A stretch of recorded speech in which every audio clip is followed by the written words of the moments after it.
We all know that the Green Party does politics differently from other political parties. In some sense, it's not like a political party.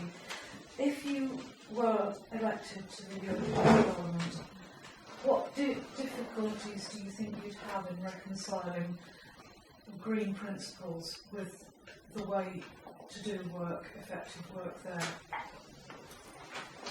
Start with Sam and work across. I think let's start with Peter. This time, that's all. Rotate the start.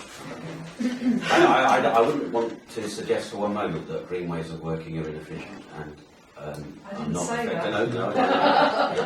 And so certainly, I would hope that you could be both green and effective, and I would certainly work on that basis. I would hope to. One of the things that I would do, and it's something that I know that the other European candidates, the European MEPs already do, is to sit down with my party and talk about reimbursement and talk about expenses and talk about all of those issues, because they are absolutely crucial. And again, let me hark back to Derbyshire. Let me bring in Derbyshire Green Party again. At the last conference, or the conference before last, the National Green Party passed a resolution that emanated from the Derbyshire Green Party, which basically said that all future parliamentary candidates, and it logically would extend to MEP candidates as well, should sign a declaration and a pledge in advance of election, basically committing themselves to open and transparent expenses and agreeing a cap on their quite high salaries. And that's now party policy, and it's thanks to Derbyshire Green Party that it is party policy. And certainly I was involved in that, and that would be a sign of my commitment. So yes, I don't think there's any contradiction between working efficiently and working green. And I suppose the key to it is the electronic media. I'm not really sure, to be honest, what difficulties I would face. I think I very much, like Peter said, I believe in transparency, I believe in integrity and being honest. I would also want to rely on the party as much as the other way around. There are issues I would want you to have some input, because I'm representing you. So it needs to be a two-way conversation about any input in the European Parliament I may be able to do.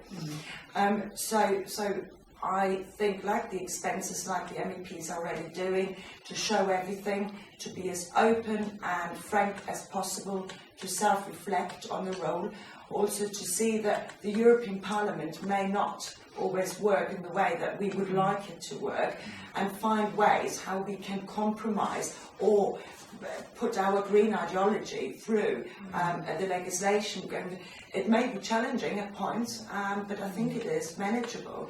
And I think that's it. I do kind of understand this a bit, because I've been an elected councillor on two authorities now, and this is my third term of council. So you do see that difference between being elected and trying to do something, and being outside. If you don't understand, when you get in, the process is not what you thought it was. It's quite difficult to get things done. I think where we have, I don't think there is that sort of possibility of losing your principles. One of the things I do like about the Green Party is that we very much have that foot in two camps, where we've got the electoral side, but we also have that campaigning side and getting out and doing things as well. So, you know, we had the May Day marches in Nottingham, and I was out at the front of that with people, and with Kat as well. And so that's getting out there, campaigning, doing stuff, being on the stand, and also doing the political side when you're actually elected. And it's just a matter of making sure you understand the system, figuring out what the most effective way you can get green policies put in place. Sometimes you have to persuade other people, and otherwise, the other thing is, one thing is that we have a huge advantage in that there's already a big green group there, and we can work with our own MEPs and the ones that are there, and they will have experience and they'll be able to help us with that. Well, I've also, this is my third term of election to Rushcliffe Borough Council, so I'm already Rushcliffe Borough Council on Borough District Authority.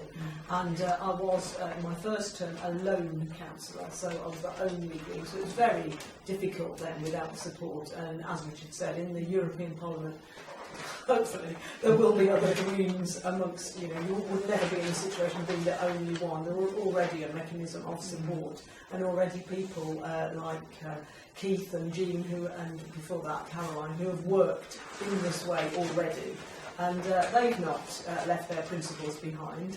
So, and as I've said, I'm sticking to those principles, and I haven't moved for all this time, so I'm going to stick to the principles as well. And I think it does. Jean and Caroline in the past, and now Keith, have brought resources to their regions as well. And it's not just financial resources, which we're very sure to improve, but also human resources, because you do have people kind of working for you who can help the region as well as your policies. Yes, it's sort of two-pronged question. First of all, You didn't.